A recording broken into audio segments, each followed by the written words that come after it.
ont avancé leurs interprétations. Donc, eux, ils vont interpréter. L'imam Ahmed rapporte qu'Abou Samia a dit, en discutant la question de la précipitation, certains ont dit que les croyants n'y entreront plus. Certains ont dit que les croyants n'y entreront plus. Et d'autres ont répondu que tous les hommes, ils seront précipités. Tous les hommes, ils seront précipités sans exception. Puis Dieu sauvera ceux qui auront cru. Ils seront précipités en enfer. Ce n'est pas sur un pont. Ils seront précipités en enfer sans exception. Puis Dieu sauvera ceux qui auront cru. Je rencontrai Jabir Ben Abdallah, qui est un contemporain de ton prophète, Jabir Ben Abdallah, en lui posant la même question. Il répondit, tous, sans exception, tout le monde, sans exception, toi y compris ta famille, tout le monde, sans exception. Puis, Jabir Ben Abdallah boucha ses oreilles de ses mains et poursuivit, que Dieu me frappe de surdité, si je n'avais pas entendu l'envoyé de Dieu dire aussi bien. Je n'avais pas entendu qui? Tira, je n'avais pas entendu. Ouais, l'envoyé de Dieu. Il y a un truc devant, on n'arrive pas à lire. Ah, c'est bon. Ouais, l'envoyé de Dieu. C'est bon. L'envoyé de Dieu, c'est qui? Mohammed sallallahu alayhi wa sallam. Merci beaucoup. Donc, voici ce que Mohammed dit. L'envoyé de Dieu dit, aussi bien les pieux que les pervers entreront en enfer. Est-ce que tu as dit passeront sur un pont? Tira. Oui, entreront. Je lis un genre des yeux. Hein. Oui, genre, est-ce que le prophète a dit passeront sur un pont? Non, c'est écrit. Donc, entre ton prophète qui dit entreront en enfer et les savants, les oustas qui disent c'est passé. Tu peux terminer la phrase s'il te plaît? Oui, non, je vais terminer. Je suis d'abord ici. Entre ton prophète. Mais lis toute la phrase. Je vais lire, je vais pas m'arrêter, je vais lire même jusqu'au bas. Ah, ok. Oui. Entre ton prophète et les oustas qui disent que c'est le pont là, tu comprends qui ton prophète ou bien les oustas qui disent que c'est le pont? Moi, il veut juste que tu termines la phrase d'abord. Il ne comprend pas, ça me stresse. D'accord. Aussi bien les pieux, les musulmans, que les pervers, les mécréants, entreront en enfer. Qui, pour les premiers, c'est-à-dire les pieux, sera paix et fraîcheur, comme le feu était pour Abraham. Donc, ils seront en enfer. Oh non. C'est bon, on est d'accord? Bon, ok. Très bien. Attendez, on dit que l'enfer des pieux là, ce sera quoi comme le feu pour Abraham, non? Paix et fraîcheur comme Abraham, oui. Ok, dans ce cas-là, vraiment, si tu veux que tu dises textuellement que tous les pieux iront en enfer, ok, mais on t'a dit que les pieux, ce sera comme on dirait que ce sera comme le feu pour Abraham, donc inoffensif. Non, il n'y a pas de problème, mais non, moi pour le moment, ce qui m'intéresse, maintenant on laisse le fond. Non, mais tu peux pas choisir, c'est ça mon problème avec toi, tu peux pas choisir. Tu vois que tu voulais pas terminer la phrase, je crois que tu vas terminer la phrase. Non, je t'ai dit que je vais tout lire jusqu'au bas. Mais la phrase, mais si c'est ça, mais moi je veux partir. Non, Tira, attends, voici ma question. Voici ma question. Boy, attends d'abord, Boy, s'il te plaît, Boy, attends. Oui, Syrah. Tu as dit quoi? Vas-y, pardon, prends la parole. Il dit si c'est ça là. Il a en plus, moi-même je savais pas, Dieu merci, tu m'éduques même sur mon propre livre. On dit les premiers qui seront les pieux. On dit que l'enfer sera pour eux comme le feu pour Abraham. Ça veut dire que ça va rien lui faire, ça même c'est une histoire chrétienne aussi, vous le savez. Non, il faut laisser chrétien. Non, attends, Karim, attends, il y a une question. Syrah. Pardon, tu vas continuer. Donc Syrah, tu acceptes de rentrer dans l'enfer, c'est ça? Si c'est pour comme être parmi les pieux là, oui. Oui, mais est-ce que tu acceptes de rentrer? Oui, il accepte, il n'y a pas de problème. Très bien. Karim, on va arriver pas à pas. Syrah, dis-moi. Mais là, finalement, on prend quoi? Tu préfères l'enfer climatisé ou bien le pont? Non, ça c'est plus, faut pas mélanger aussi. Non, je veux que le pont fait partie. Le pont fait partie. Je t'ai amené ici pour que tu puisses te dédier en fait. Tu préfères l'enfer climatisé ou bien le pont? Aïe, mais non, il ne peut pas répondre à ta question. Je suis désolé, ça n'a pas bien posé. Ça n'a rien à voir. Tu as parlé de pont. Ton prophète parle d'enfer, de rentrer dedans. Mais tu prends une seule partie des mots. Il a forcément dû. Mais les gens ne sont pas levés comme ça pour dire que non, il y aura le pont. Non, il y a aussi des tafsirs qui parlent du pont. Il faut arrêter. Le prophète explique. Syrah, soyons logiques dans ce que nous faisons. Est-ce que tu prends... Je suis désolé, je ne peux pas te baser sur ce tafsir-là seulement pour déterminer tout ce qui va se passer. Je vais te prendre un autre tafsir encore. Est-ce que tu prends l'enfer climatisé ou bien le pont? Tu préfères quoi? Je ne prends aucun des deux, parce que ta question même n'est pas bien posée. Tout à l'heure, tu as posé des bonnes questions, je t'ai répondu. Il faut continuer. D'accord, on y va. Voilà. Même un grand bruit sera entendu en enfer à cause de cette fraîcheur. Puis Dieu en fera sortir les croyants et il laissera les prévaricateurs sa tête dans le giron de sa femme. Abdallah. Et je vais te poser une question. C'est là. Pourquoi il y a l'enfer climatisé, mais celui qui raconte les faits, Jabir Ben Abdallah, était choqué. Choqué de quoi? Puis il boucha ses oreilles de ses mains et poursuivit. Que Dieu me frappe de surdité. Ça veut dire qu'il boucha ses oreilles de ses mains. Ça veut dire qu'il est choqué en fait de quelque chose. Pourquoi est-il choqué malgré que le prophète a parlé d'enfer climatisé? Ah, genre moi tu veux dire qu'il est choqué par l'absurdité de ce qu'il a entendu, c'est ça? Non, pourquoi est-il choqué? Il n'est pas choqué, on dit il boucha ses oreilles. Est-ce que ça veut dire qu'il est choqué? D'accord, on continue. C'est écrit où qu'il est choqué? D'accord, Kaïs Ben Abi Azem raconte, mettant sa tête dans le giron de sa femme, Abdallah Ben Abi Rawad pleura, et sa femme fit de même. Il lui demanda, pourquoi pleures-tu? Et elle de répondre, je t'ai vu pleurer et j'ai pleuré à mon tour. Il répliqua, je pleure parce que je me rappelle des dires de Dieu. Ceux-là seront tous précipités sans exception. Je ne sais pas si je serai sauvé ou non. Pourquoi il a l'enfer climatisé, mais Caïs qui est un... Parce que personne n'est sûr de ses péchés. Tu peux te garantir que tu iras au paradis?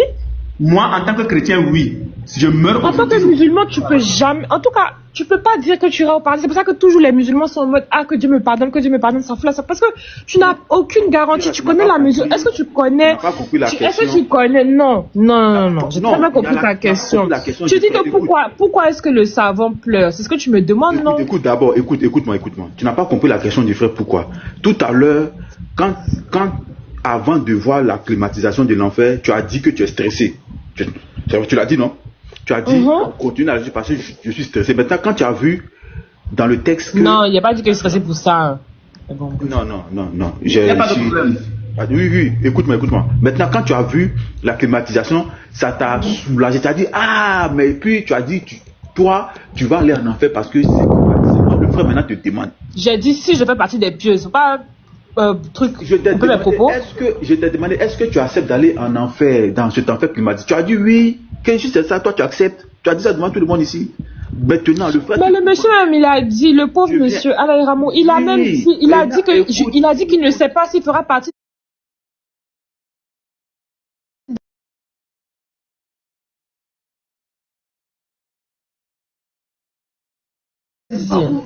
J'en viens. Et puis déjà, écoute-moi.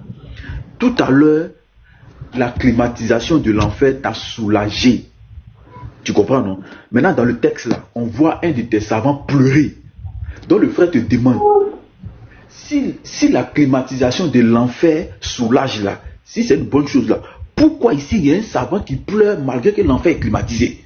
Parce que tu peux faire partie, tu peux faire partie des mécréants aussi, des gens qui ne vont pas être sauvés. Attends. Mais tu es musulman, non? Maintenant, si l'enfer est climatisé, les musulmans... Mais rien ne me garantit. C'est pas moi qui va me juger. Oui. Tu es là? Chez nous, là, il n'y a personne qui nous sauve, en fait. Il n'y a personne qui s'est crucifié pour nous. Il n'y a aucune garantie qu'il peut être la meilleure des musulmanes du monde. Il n'y a rien qui me garantit qu'il va rentrer au paradis. Tu peux même pas...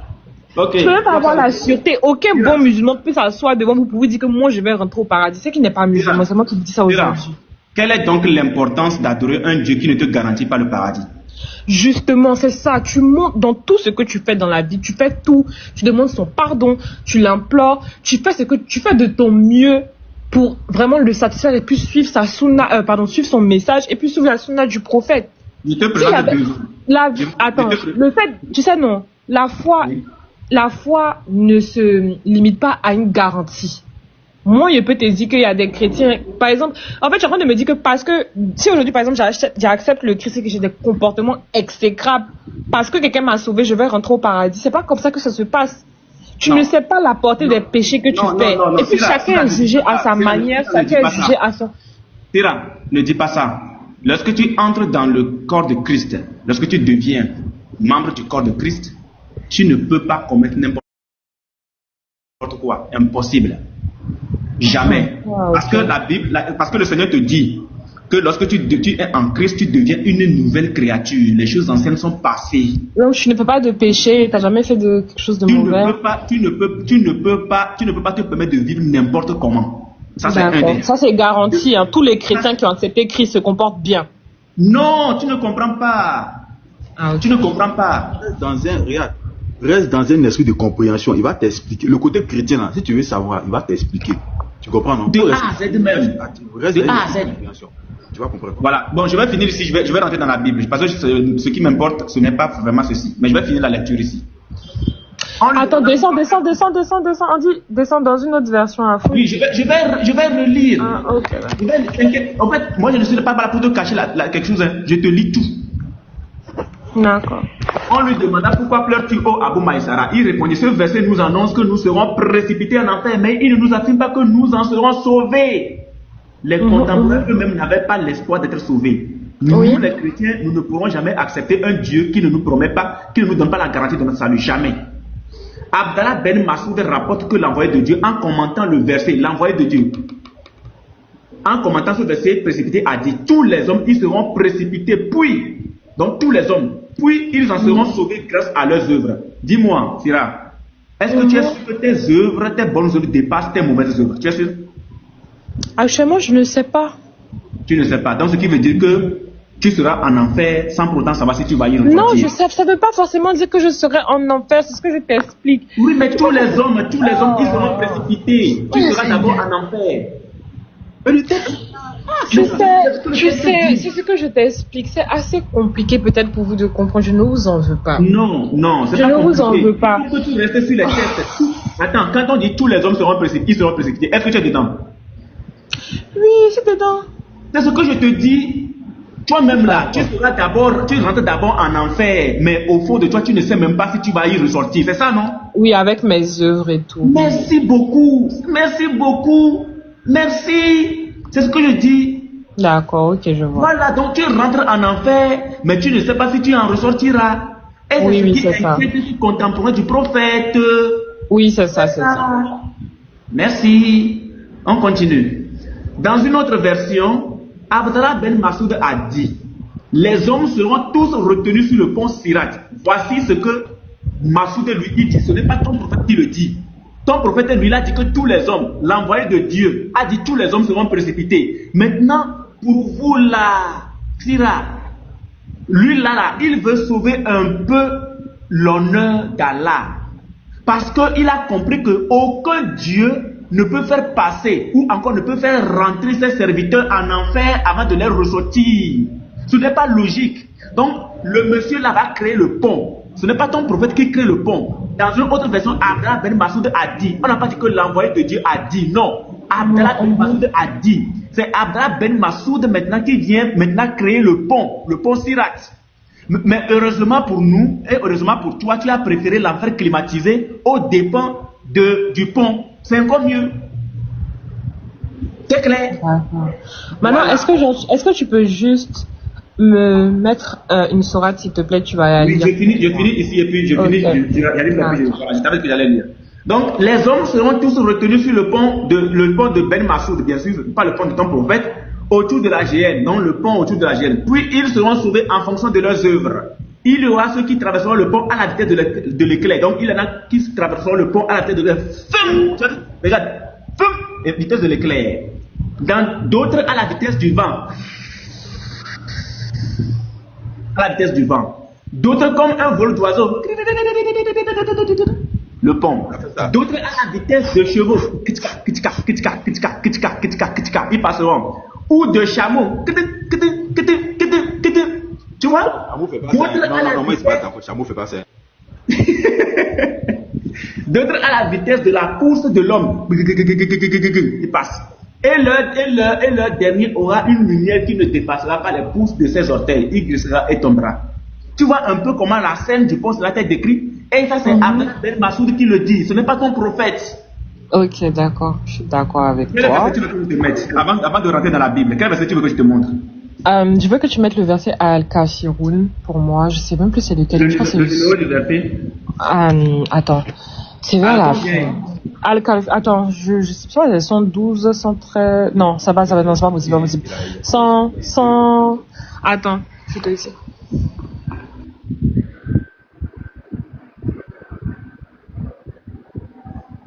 Ta faute est pardonnée. Allons Ah, les frères, vous êtes plus de 200. 109. Voilà, 109. J'aimerais juste, pour qu'on puisse finir cette partie au moins du débat, j'aimerais juste lire au moins ce petit... Avant de rentrer dans la Bible. Oui, vas-y. Voilà. Donc, je vais commencer la lecture. On dit, ô vous infidèles. Attends, je le prends ici, 109. Attends, excuse-moi, je le prends ici. 109, voilà, 109. Je vais juste vous lire ça, après on peut partir dans la pris un très bon verset. Frère, il faut lui applaudir. Il va découvrir quelque chose tout à l'heure. Elle va découvrir quelque chose. Il faut lui applaudir. Il n'y a pas envie de Non, félicitations. Non, serre-moi les mains, Syrah. Parce que tu vas découvrir tout à l'heure. Oui, serre-moi les mains, s'il te plaît, vas-y. Je te serre la main à distance. Vas-y, lisons. Dis, ô vous les fidèles. Ça, on parle aux prophètes. Les infidèles, pardon, merci. C'est moi, je fatigué, les infidèles. Oui. Je n'adore pas ce que vous adorez, et vous n'êtes pas adorateur de ce que j'adore. Oui. Hein? Je ne suis pas adorateur de ce que vous adorez. Oui. Et vous n'êtes pas adorateur de ce que j'adore. Ça se répète, hein, pour bien faire passer le message. Oui. À vous, votre religion, et à moi, ma religion. Ça, c'est vraiment une de mes sourates préférées du Coran, parce que ça, en fait, c'est vraiment une sourate qui a été révélée même pour ne même pas susciter d'incompréhension, en fait. Vous voyez, le verset de fin, à vous votre religion et à moi la vôtre, là. Oui. Vous n'êtes pas forcément obligé de comprendre. Il y a plein de complexités. Moi-même, il y a plein de choses que je ne connais pas en islam. Je ne finirai jamais d'apprendre. Voilà. Ok, Dis-moi, je suis d'accord avec toi. Mais on peut aller maintenant dans la Bible. C'est tout ce que je veux. On va dans la Bible. Mais comme tu as donné un verset, bon, je vais t'épargner de choses d'ici. Je vais te l'épargner. Non, je suis là. Pourquoi ils ont dit qu'il est fui? Je suis là. Hein? Non, elle va pas fuir. Regarde. Et vous n'êtes pas adorateur de ce que j'adore.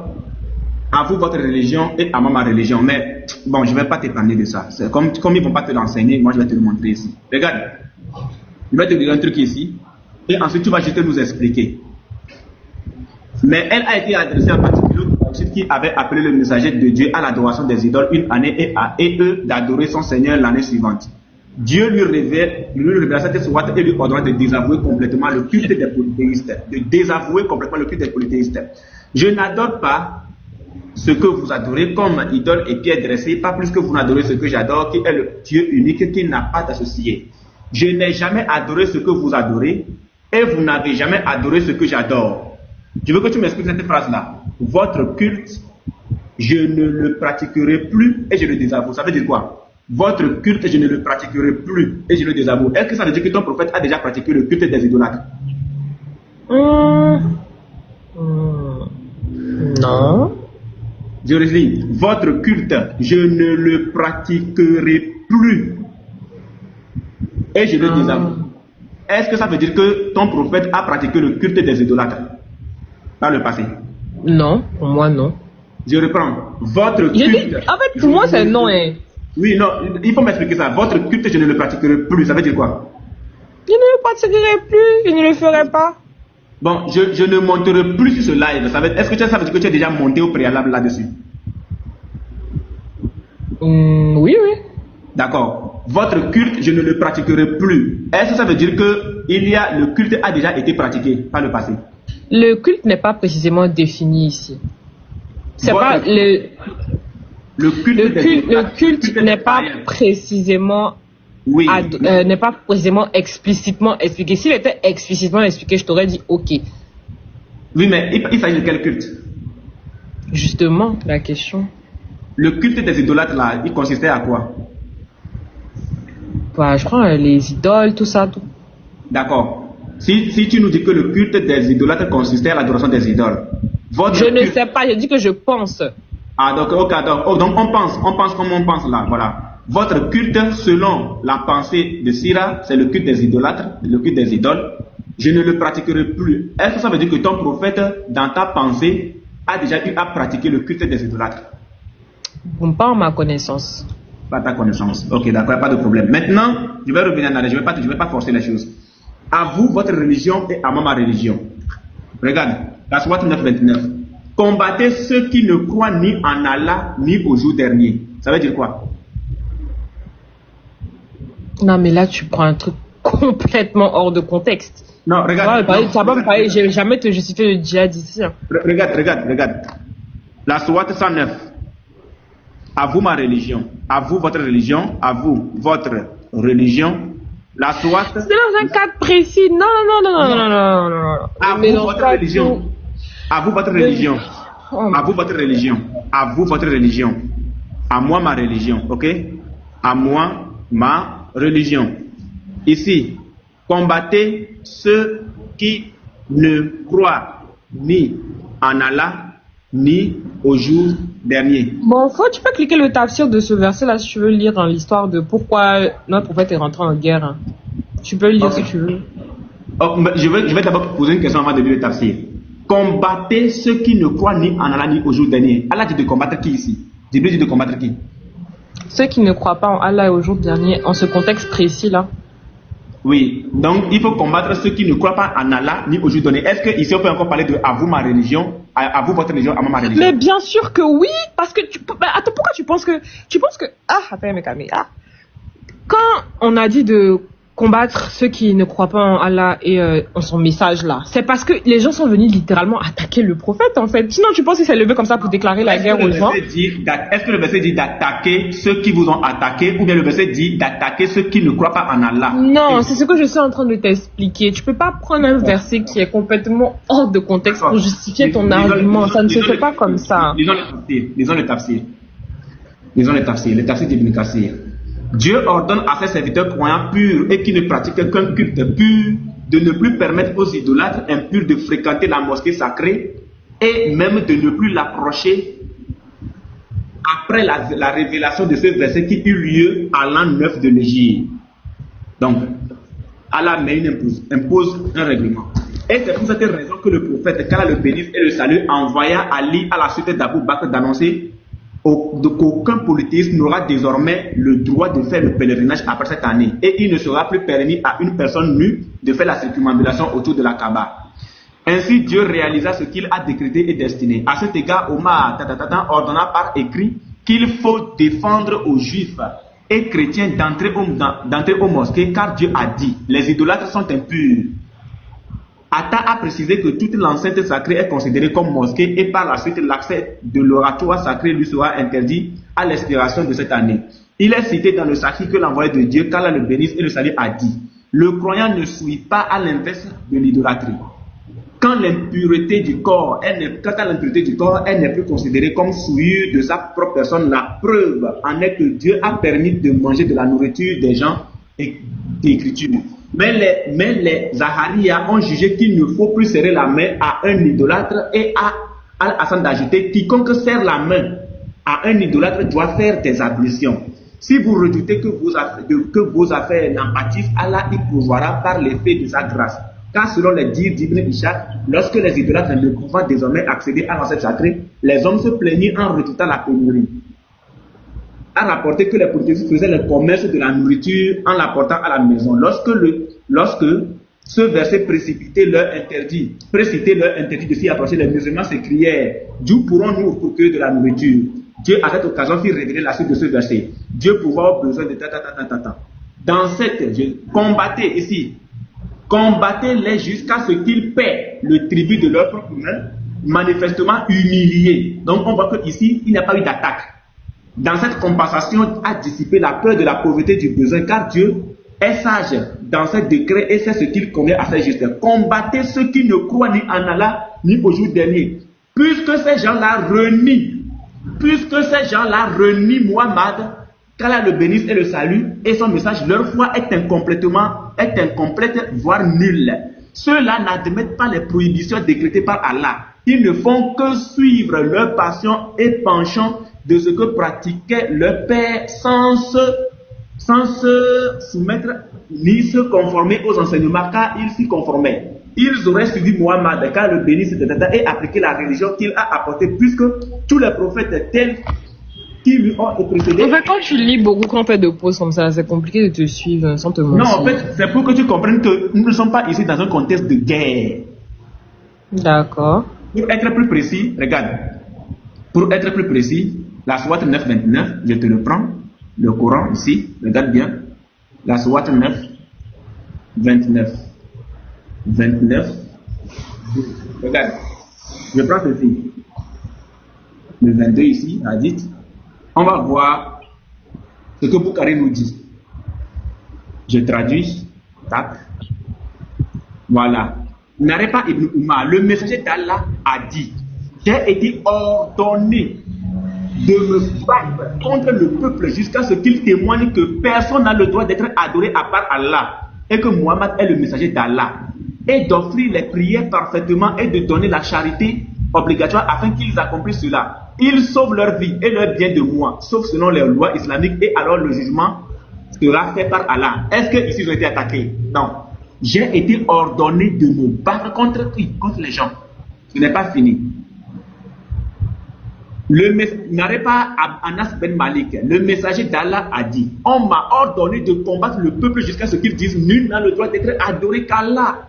Et s'ils le disent, prie comme nos prières, affronte notre Qibla et massacre comme nous massacrons, alors leur sang et leurs biens seront sacrés pour nous, et nous n'interviendrons avec eux que légalement, et leur jugement sera avec Allah. Ça fait 2. Il n'y a pas de contexte de guerre. 3. Le messager d'Allah ordonna à une personne de récupérer la zakat, et cette personne revint et lui dira qu'Ibn Majah avait refusé de donner la zakat. Le prophète a dit, qu'est-ce qui a poussé Ibn Jama de refuser de donner la zakat alors qu'il était pauvre et s'est enrichi grâce à Allah et à son prophète? Mais vous êtes injuste de demander la zakat car il garde son armée par la cause d'Allah. Quant à Abbas bin, il est l'oncle de l'apôtre jusque là. Donc il faut qu'on... Oh, j'ai été signalé. J'ai été signalé. Il a été signalé, il va revenir avec le compte. Ah, mon cher. Ah, non, il va revenir. Non, c'est que nous sommes habitués. Hein, mais ça, bon, depuis ça a fait témoignage, je vous dis que ça a abusé. Quoi qu'il l'a levé. Ce sont vos textes. Non, on a beaucoup de comptes. Hein. Il va revenir avec un autre compte. Non, mais c'est normal que vous ayez beaucoup de comptes. Vous avez continué à avoir beaucoup de comptes. Tout ça, c'est parce que vos textes sont durs. Quand on lit vos textes. Non, c'est la traduction généralement que. Pardon. Moi, j'aime ton affaire. Faut pas en gâter. Regarde. Hein. Quand tu prends. Moi, non, c'est bon. Moi, parce qu'il voulait parler de la Bible, ça me fait mal. Il voulait écouter ce qu'il avait à dire. Il y a des trucs, regarde. Quand tu prends Surat 9, 29, tu vois, en islam, il y a l'ordre de révélation des versets. Mais tu sais que chez nous, là, on dit que vos cœurs sont fermés. Peu importe ce qu'on dit là, vos cœurs sont fermés. Il n'y a pas de. Vous dites que, oh, patron, non, fait, non. On s'est trouvé là-bas. C'est pas nous. C'est sur vos textes. Écoute. Quand tu prends Surat 9, 29, quand tu prends. Quand tu prends la sourate 9, 29, c'est écrit là-bas, combattez. Est-ce que dans le mot arabe, le combattez, peut-être combattez là, peut-être que c'est pas peut-être physiquement, peut-être que c'est aussi pour la foi, genre, spirituellement. Et puis on lit ensemble. Tu dis quoi? Et si je mets le mot en arabe, et puis on lit. J'ai pas entendu ta question, quelqu'un qui a parlé. Si je mets le mettez-moi en grand, je suis là. Si je mets le mot arabe, combattez, il y a un boy qui est là. Et puis on voit ce que ça veut dire. C'est ce que ça veut dire, le combattez là. C'est djihad, non? Katilou, tu sais ce que ça veut dire, Katilou? Mais djihad là, c'est pas forcément. Non, on t'a signalé. Le djihad là, c'est combattre dans le sentier d'Allah. Je dis, dans la sourate 9-29 là, le mot combattez là, en arabe, là, c'est Katilou. Est-ce que le Katilou, tu sais ce que ça veut dire? Ah, voilà, boy, vas-y. Ah, c'est ça, c'est pas djihad, ok. C'est là, c'est toujours moi. Hein. Ouais, j'ai vu, j'ai remarqué. Ok. Voici ce que combattre veut dire.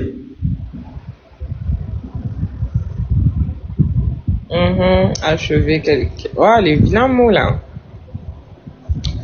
On te banni encore. C'est pas moi qui les amis combattent en premier, non? C'est oui, c'est combattre, c'est-à-dire c'est tous les sens qui sont là.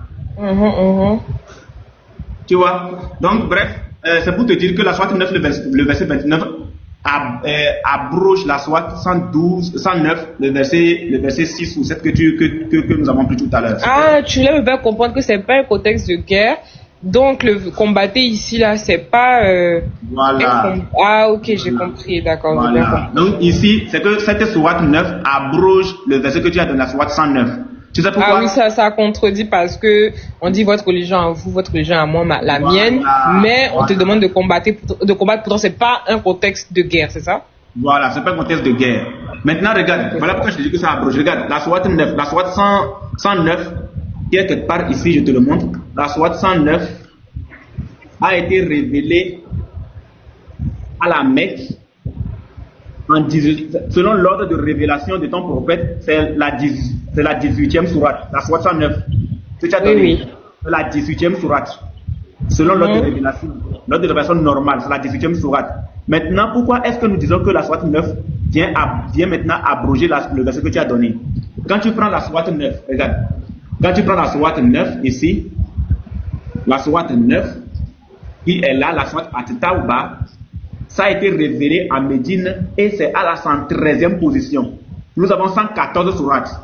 Donc, c'est l'avant-dernière sourate qui vient maintenant imposer le djihad à tous les musulmans. Donc, il n'y a plus à vous votre religion et à moi ma religion. Non, c'est fini. Cette histoire de à vous votre religion et à moi ma religion est finie. Maintenant, l'ordre, c'est que tout le monde doit être musulman. Tu ne veux pas être musulman, tu dois être djihad. D'accord, je vois ce que tu veux dire. Voilà. Maintenant, je t'amène dans la Bible. Voilà. Ils vont finir mon exposition, tu veux. Je t'amène dans la Bible. Alors, dis-moi, qu'est-ce que tu veux comprendre de la Bible? En fait, moi, mon plus grand problème avec la Bible, parce que je me suis penchée, tu vois, j'ai fait des débats avec des amis chrétiens. Moi, mon problème, c'est que je réfute, en fait, l'authenticité de la Bible. J'ai pas dit le message, j'ai dit l'authenticité. Quand tu parles d'authenticité, donc c'est l'authenticité. C'est-à-dire le contenu du début jusqu'à la fin. Tu ne veux pas connaître le salut, comment est-ce que le salut est présenté. Attends, tu m'as demandé mon avis, non, mon problème avec ça. Non, j'ai dit il y a les faits. Votre religion est un peu plus même documentée même que la nôtre. Il y a des faits qui ont prouvé que la première version même de la Bible qui a été écrite 400 ans après la, entre guillemets, crucifixion de Jésus-Christ. Ça, c'est un. Elle n'a même pas été écrite dans la langue dans laquelle Jésus-Christ prêchait. Elle a été écrite en grec, si je ne me trompe pas. Elle a été traduite maintes et maintes fois. Il y a énormément de versions de la Bible différentes. Je parle même pas de traduction, je parle de version. Il y a énormément de versions de la Bible différentes qui ont chacune souvent des livres en moins, qui ont des passages en moins, qui ont des histoires souvent qui sont modifiées pour m'être enseignées. Et c'est ça qui m'a fait douter de son authenticité réellement, je crois. Et aussi dans la Bible, dans ce qui est écrit, souvent il y a des pratiques, par exemple, que Jésus faisait, qui sont semblables à celles des musulmans, tu vois. Par exemple, le fait de se nettoyer avec de l'eau avant de prier, de s'agenouiller. Donc, il y a des parties, je sais que c'est la vérité, je sais que c'est authentique parce que c'est aussi répété dans le Coran, mais il y a aussi des choses dans la Bible que moi, je tends à réfuter parce que c'est pas 400 ans après la disparition de quelqu'un qu'on va venir écrire son message, même pas dans la langue dans laquelle il parlait, mais en grec. Et après, donner plusieurs versions différentes. Voilà, maintenant même en termes même de l'Afrique, moi j'ai toujours dit, c'est pour ça que j'ai refuté même la religion musulmane à un moment, parce que c'est pas des livres qui sont venus, qui étaient là comme ça, qui ont jailli du sol, c'est des gens qui ont envoyé ça pour un but très très précis. Voilà, ils sont venus faire des choses en Afrique, ils sont pas venus faire toute l'histoire, mais c'est un livre qui n'est pas venu naturellement, c'est des gens qui ont envoyé ça pour venir faire un but précis, et c'est un outil qui a été utilisé pour nous esclavagiser. Donc, est-ce que c'est ce livre-là, c'est sur ce même livre-là qu'on se base? L'endoctrination, est-ce qu'elle n'est pas trop profonde? C'est un peu ça mes questions par rapport à la Bible. Ok, d'accord, merci beaucoup. Déjà, je vais te ramener sur un petit point. Le petit point sur lequel je vais te ramener, c'est que lorsque moi j'ai pris le Coran tout à l'heure et tes sources, en réalité, je ne suis pas allé sur l'authenticité du Coran, mais je t'ai prouvé par des écrits que le Coran est faux. Je t'ai prouvé que le Coran est faux. On est d'accord là-dessus? Sinon, je vais te poser la question, qui a écrit le Coran? Comment est-ce que le Coran a été écrit? Par qui? Mais est-ce que ces mêmes personnes qui t'ont dit que il faut dicter de la Bible, est-ce qu'ils t'ont fait comprendre quand même que le Coran de base n'est pas écrit par ton prophète, mais est que plusieurs versions du Coran existaient et que... Moi, il faut laisser ma foi. Moi, je te pose des questions par rapport à toi. Écoute. Pourquoi moi je ne suis pas rentré dans l'authenticité du Coran, mais que je t'ai prouvé cela uniquement que par les écrits. Donc je vais te reposer la question. Sur l'authenticité, la Bible c'est la parole de Dieu. Et dans cette Bible-là, la Bible veut dire bibliothèque, où nous retrouvons l'ensemble des livres l'ensemble des révélations qui ont été faites aux prophètes descendus avant le Seigneur et Sauveur Jésus-Christ. Donc c'est l'ensemble de ces livres qui ont été rassemblés. C'est ce qu'on appelle Bible. La Bible, ce n'est pas un livre comme quoi il faut venir t'étonner à quelqu'un. Non. La Bible, c'est l'assemblage de tous ces livres-là. Donc, ce sont les auteurs, c'est-à-dire ce sont ces prophètes-là qui ont reçu la révélation du Seigneur Jésus-Christ, le véritable Dieu. Ce sont eux qui ont écrit ce qu'ils ont reçu de Dieu et l'ont préservé. Donc, vers la fin des temps, oui, je finis. Vers la fin maintenant, qu'est-ce qui s'est passé? Il y a eu assemblage de tous ces livres-là, ce que nous appelons la Bible. C'est pour ça, dans Ésaïe 34, le verset 16, comme on vient de te le dire tout à l'heure, le Seigneur va dire que c'est son esprit rassemblera quoi? Les livres en question. C'est son esprit qui l'a rassemblé. Donc, sur l'authenticité du livre, nous, on n'a pas de problème. Mais l'esprit, là, c'est une forme physique? C'est l'esprit de Dieu, l'esprit de Christ, c'est l'esprit de Dieu. Ah, d'accord, en fait. Voilà. Maintenant, je viens de te poser une autre question. Quelles sont les ambiguïtés de la Bible qui te posent problème? Le salut, la divinité, qu'est-ce qui te pose problème à toi? Moi-même, mon problème fondamental avec bon, j'ai pas de problème, ce serait gros de dire que j'ai un problème. Moi, c'est plus en fait, comme la plus grande différence avec les musulmans, moi, c'est plus au niveau de la divinité de Jésus.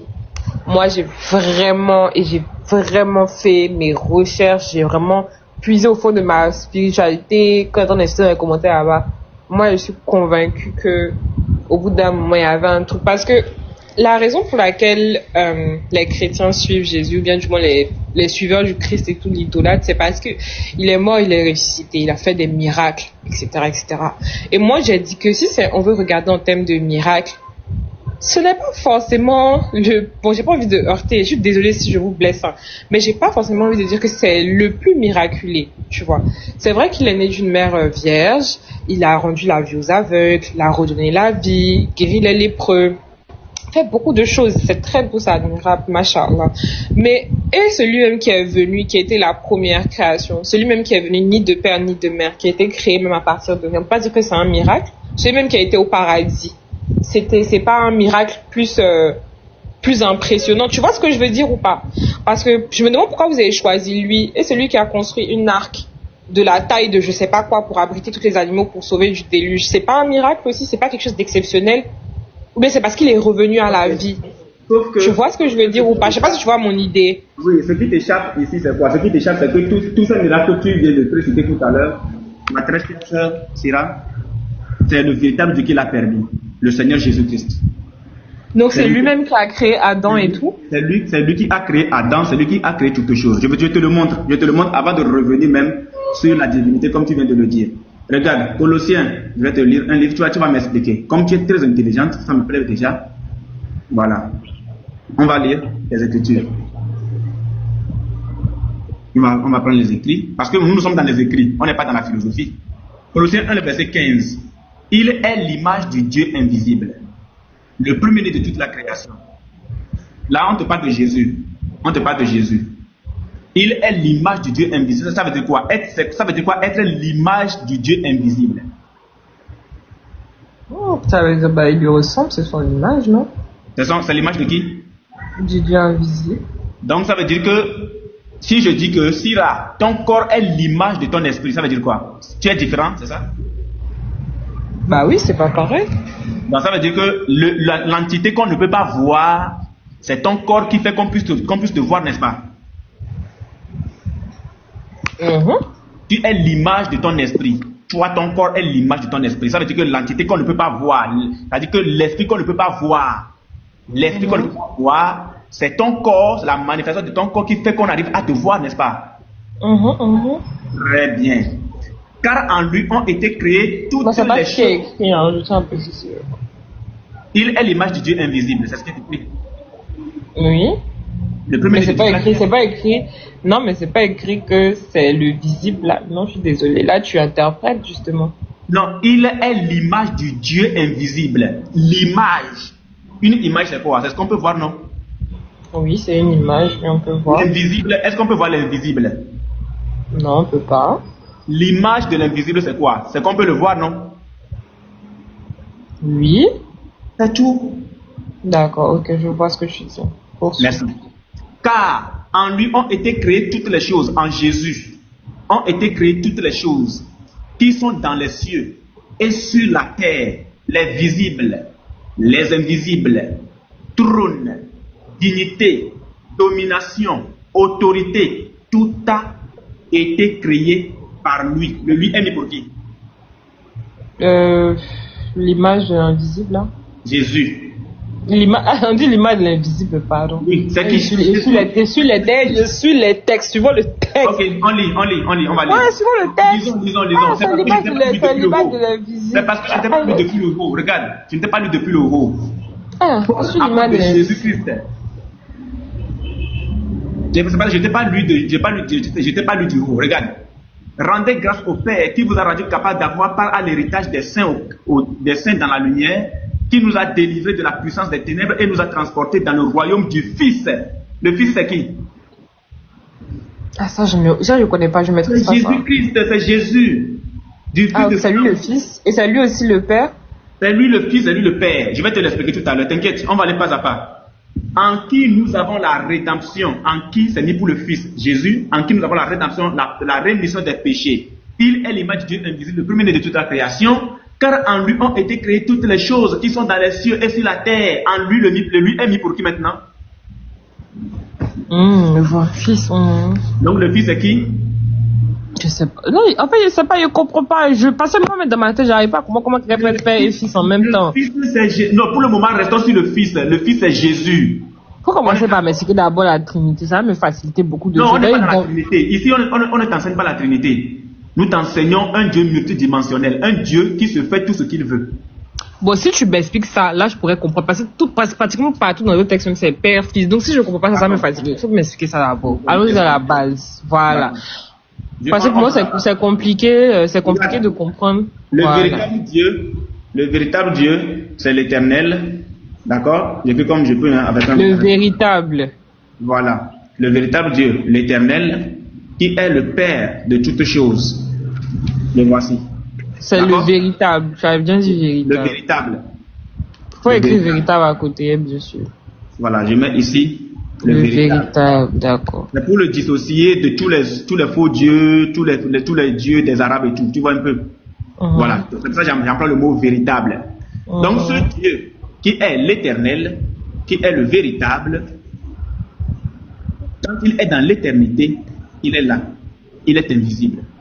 Mais quand il quitte l'éternité et qu'il rentre dans sa création, avant même de sortir, c'est-à-dire avant la prophétie sur sa naissance. Juste une question, le Père là, c'est que c'est masculin, c'est ça? Le Père, c'est comment? Jésus, le Dieu, enfin, je sais même pas comment je vais dire. Il est masculin, c'est ça? C'est un homme. Si tu veux. Non, c'est pas si je veux savoir. Si tu veux, oui, le Père, on n'a pas dit la mère. On n'a pas dit la mère. On n'a pas dit la mère. C'est ce que je veux comprendre. Mais donc, dans tous les cas, l'éternel Dieu de tous les chrétiens, c'est un homme. Si tu veux, il n'y a pas de problème. Non, non. En fait, ce n'est pas ça le plus important. Si je veux. Mais je veux comprendre. Attends, mais allons-y, mais tu m'expliques quelque chose, je veux comprendre. Père, là, c'est masculin, n'est-ce pas? Attends, c'est un homme, c'est-à-dire c'est quelqu'un de sexe masculin. Attendez, émotion, s'il vous plaît, attendez. Syrah. Oui. Si tu veux comprendre, c'est-à-dire, là où nous sommes là, si tu n'es pas dans un esprit de compréhension, parce que il y a aussi dans un esprit de compréhension. C'est juste une question par oui ou par non. Je viens. Si tu ne me laisses pas finir, comment tu vas comprendre ce que je suis en train de dire? Laisse-moi finir. D'accord. Voilà. Tu sais, non, les discussions oiseuses là, ça ne nous arrange pas. Si tu n'es pas dans un esprit de compréhension, ça ne servira à rien. On va voir quelque chose. Je veux simplement une réponse par oui ou par non. Parce que quand tu dis père, pourquoi c'est pas... Non, ça peut être la mère en fait. Attends, je vais finir.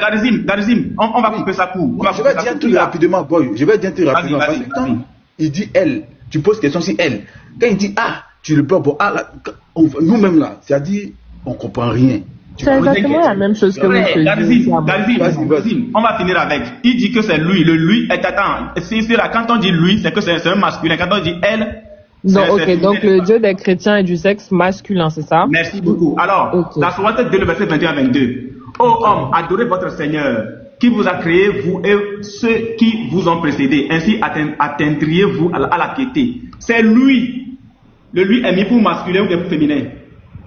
Il n'y a pas de souci, je vais juste répondre par oui ou non. Ton Dieu est masculin. Oui, c'est masculin, il n'y a pas de souci, c'est masculin. Non, ton Dieu c'est un homme, bien c'est une femme. Attends, j'ai pas dans le Coran, quoi. Non, c'est pour juste comprendre. Non. C'est pour comprendre quelque chose.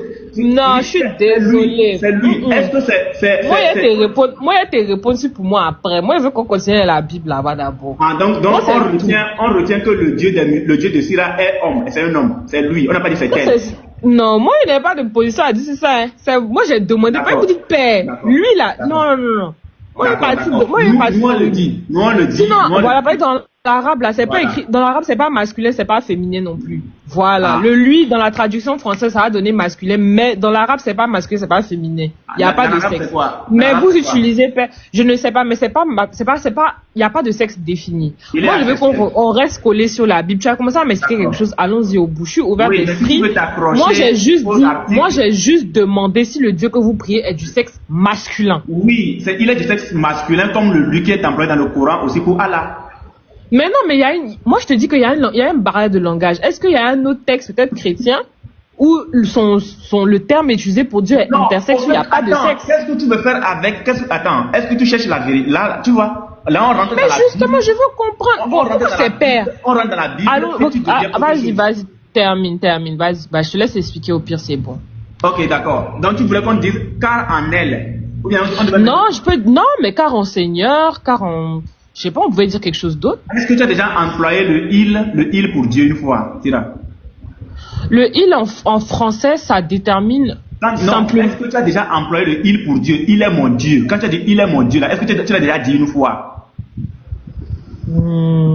Qui il? Non, parce que je n'utilise pas il. Je veux dire Allah, c'est mon Dieu, par exemple. Donc tu n'as jamais employé le il pour Allah? Mais Dieu même généralement c'est masculin, tu vois, parce que sinon on dit déesse ou bien. C'est ça? Merci. Maintenant pourquoi tu poses la question? Non, c'est juste pour savoir pourquoi c'est le père vous utilisez. Ah, c'est tout. C'est ce que j'ai dit. Non, il est masculin, ce n'est pas une mère. Il est masculin. Voilà, d'accord, c'est ça, mais je veux savoir. Voilà. Parce que le masculin c'est l'autorité. Le masculin c'est l'autorité. D'accord. Le masculin c'est la. Voilà, on est d'accord sur ça. Voilà, on ne peut pas venir employer elle ici ou bien masculin et féminin ici, non. Car en lui, on revient dessus. Si tu te rappelles bien de ce qu'on a dit, le lui est mis pour qui? Non, là je me souviens pas, il faut que tu m'éclaircisses. Mais faut expliquer, c'est la Bible, hein, je comprends pas. Non, en fait, si on n'échange pas, tu ne peux pas comprendre. Moi, je préfère que tu m'expliques. D'accord, le Fils ici c'est Jésus-Christ. Car en lui, en Jésus-Christ, ont été créées toutes les choses qui sont dans les cieux et sur la terre. Les visibles et les invisibles, trône, dignité, domination, autorité, tout a été créé par lui. Le lui est mis pour qui? Tu sais que je préfère que tu... Il y a te répéter, il faut m'expliquer. Jean, explique-moi, je t'écoute, je suis activement là. Comment je peux... Tout à l'heure dans le Coran... c'est pour le fils, c'est pour le fils encore, c'est pour le fils. C'est quoi son nom? Mais, attends. Tout à l'heure dans le Coran... Jésus, Jésus, c'est ça, non? Jésus, c'est ça? Merci. Pourquoi ce nom est difficile à prononcer? Non, c'est pas que son nom est difficile à prononcer, c'est juste que ça me perd en fait. Tu vois, ça me perd. Parce que c'est pas du Saint-Esprit, c'est pour ça que j'hésite en fait. Ont été créés par Jésus et pour Jésus. Donc tout a été créé par Jésus et pour Jésus. Ça veut dire quoi? Qui a créé toutes choses? C'est lui, tout a été créé pour lui aussi, c'est ça? Oui, tout a été créé par qui? Par Jésus et pour lui. Voilà. Donc toutes choses lui appartiennent. C'est lui le créateur de toutes choses et toutes choses lui appartiennent. Maintenant, tu as dit t'expliquer. Alors, quand je te dis que quand l'Éternel, quand le Père de toutes choses sort de l'éternité et rentre dans le monde, avant la nouvelle alliance, dans les versets de l'Ancien Testament. C'est quoi la nouvelle alliance? C'est quoi la nouvelle alliance? Je te parle ici du Nouveau Testament. Ok, d'accord. Voilà. Donc, quand il sort de l'éternité et qu'il rentre dans sa création, avant le Nouveau Testament, si tu veux bien, les versets. Il a été appelé l'ange de l'Éternel. L'ange de l'Éternel. D'accord? Dans l'Ancien Testament, quand il quitte l'éternité, qu'il rentre dans le monde, il se fait appeler l'ange de l'Éternel. D'accord, je vois. Donc il a déjà été présent physiquement avant. Bien sûr, je vais te le montrer même tout à l'heure. Là, d'accord. Dans le Nouveau Testament, là nous sommes dans l'Ancien Testament. Dans le Nouveau Testament, il est appelé le Fils. Ok, je vois. Le Fils de Dieu. D'accord? Il est appelé le Fils de Dieu. Est-ce qu'on est d'accord qu'un chien ne peut pas accoucher un canard? Donc, est-ce que Dieu, le Fils de Dieu, est Dieu? Le Fils de Dieu est Dieu. Oui. Oui. Très bien. Donc si Jésus est Fils de Dieu, c'est qu'il est quoi? Ah, c'est le Père de Dieu aussi. Non, si Jésus est Fils de Dieu, c'est qu'il est quoi? Bah, le Père de Dieu. Ah, le Père aussi. Si Jésus est... On vient de dire que... Tu vas te répondre à une question. Il faut que tu restes concentré. Si c'est le Fils de Dieu, c'est que c'est aussi le Père. Tu dis qu'un Canada... il faut que tu sois concentré. Reste concentré. D'accord. Je t'ai posé une question. Est-ce que le Fils de Dieu est Dieu? Est-ce que le Fils de Dieu est Dieu? Tu as dit oui. On est d'accord? Non, maintenant, je te pose la question de savoir si je me mélange. Si Jésus est Fils de Dieu, il est quoi? Il est Dieu également. Merci, c'est tout. Est-ce que c'est compliqué? D'accord, ok. Voilà. Maintenant, attends. Est-ce que je peux juste te poser une question? Vas-y, pose la question. Est-ce que tu es ton père? Je ne suis pas mon père, moi je ne suis pas Dieu. Ah, donc ça s'applique uniquement à lui. Ça s'applique uniquement au Seigneur. Regarde, je vais te l'expliquer. D'accord, ok. Je te l'explique. Mais tu dis qu'un canard, enfin, un chien ne fait pas un canard, n'est-ce pas? Oui, bien sûr. Là, c'est pour te faire comprendre que... Attends, tu n'as pas compris ici. Vous dites que Jésus n'est qu'un simple prophète et il n'est pas Dieu. Non, il ne faut pas dire ça. C'est un prophète. Oui, vous avez dit qu'il est un simple prophète et il n'est pas Dieu. Maintenant, le problème c'est quoi? Nous disons que Jésus, d'abord la Bible le présente comme étant fils de Dieu, qui est lui-même Dieu. Nous mettons d'abord lui-même Dieu là de côté.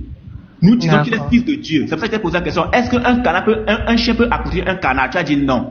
Donc s'il est fils de Dieu, avant toute chose là, avant de démontrer qu'il est le Père là, s'il est fils de Dieu, il est quoi? Ah ok, j'ai compris maintenant ton point. Merci beaucoup. Merci d'avoir compris.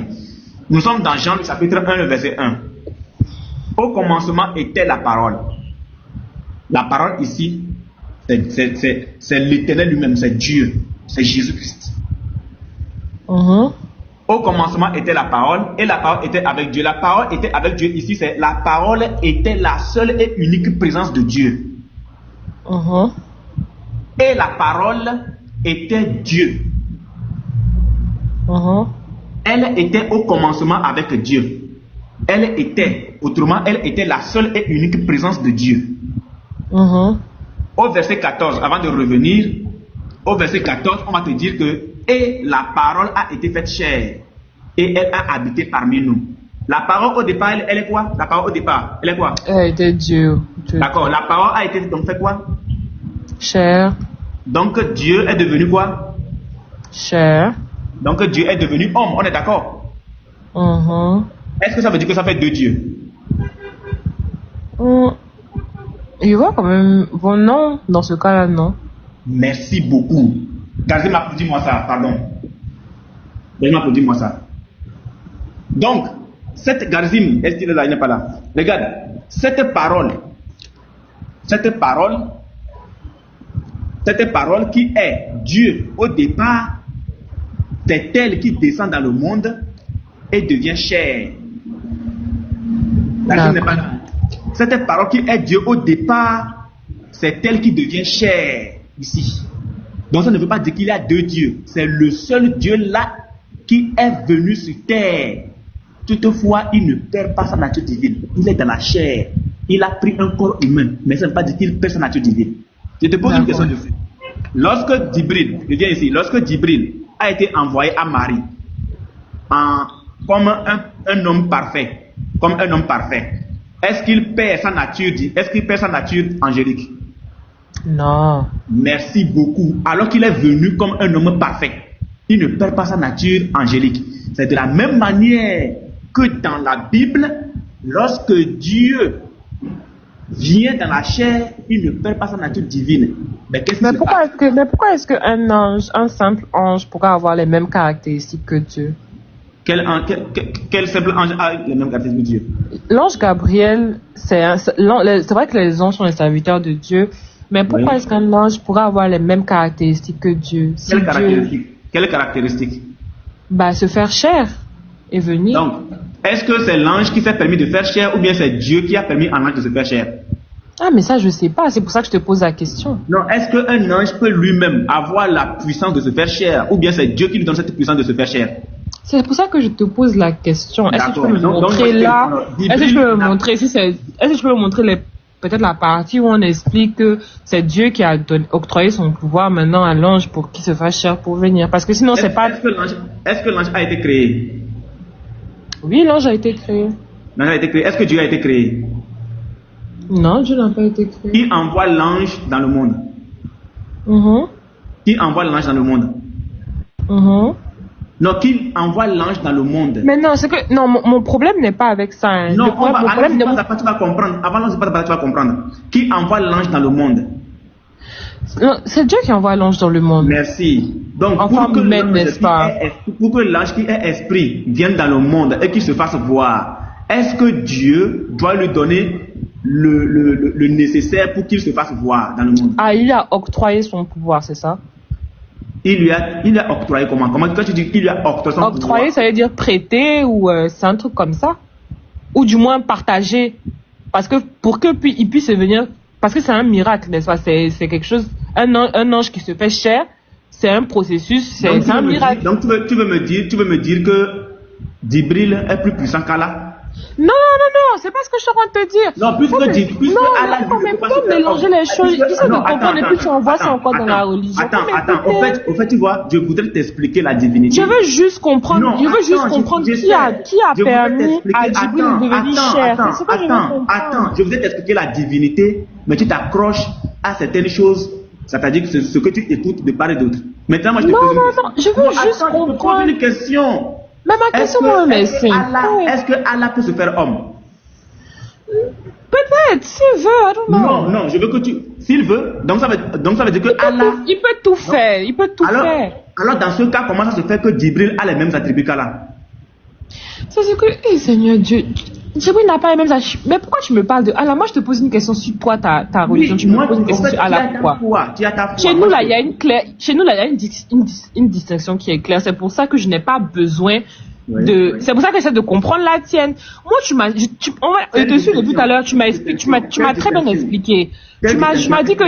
que l'ange Gabriel est venu, tu m'as dit que l'ange Gabriel est venu en chair pour présenter genre la nouvelle à Marie, n'est-ce pas? Non, quand j'ai pris cet exemple, je l'ai prise dans le Coran. Moi, je veux juste te suivre dans ta logique. Attends, j'ai pris l'exemple dans le Coran. Dans le Coran, là, Allah a envoyé Djibril qui est venu à la forme d'un homme parfait et a parlé avec Myriam, ou bien Marie, si tu veux. Maintenant, la question que je t'ai posée, puisque tu m'as demandé, est-ce que Dieu a prêté son pouvoir à Djibril pour ridiculiser ce qui se passe dans la Bible? Maintenant, je te prends l'exemple ici. C'est pas du tout mon intention. Si tu minimises mes mots, tu utilises les mots péjoratifs pour décrire ce que je veux dire, on va pas s'entendre. Je t'ai juste demandé comment est-ce que ça s'est passé. Parce que c'est Dieu qui est maître de tout. Il a ordonné, il a décidé, c'est ce qu'il a dit. Il a dit que toi, quand tu vas aller sur terre, tu vas être sous forme humaine. C'est tout. Si c'est lui, c'est lui. Ou bien? Non, attends. Au fait, j'ai comme l'impression que tu ne veux pas comprendre en réalité. Hein.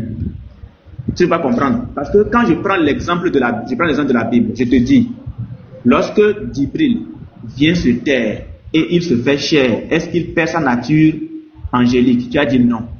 Maintenant, je te pose la question de savoir, quand Dieu, lui, il prend chair et il vient sur terre, est-ce qu'il perd sa nature divine? Tu as dit non. Bon, continue à m'expliquer ça, mais on n'a qu'à laisser ça là. Je t'ai posé la question de savoir, est-ce qu'ici il y a deux dieux? Tu as dit non, il n'y a qu'un seul Dieu. Maintenant que tu viens de découvrir qu'en réalité, nous ne parlons pas ici d'une trinité où il y a un Dieu, deux dieux, trois dieux. Ce à quoi tu veux t'accrocher, c'est est-ce que Dieu a prêté son pouvoir à Djibril? Ou bien Dieu a prêté son pouvoir à Djibril? Je me dis que Dieu c'est le seul capable peut-être de se faire chair. Peut-être que j'ai la mauvaise définition aussi, c'est ça?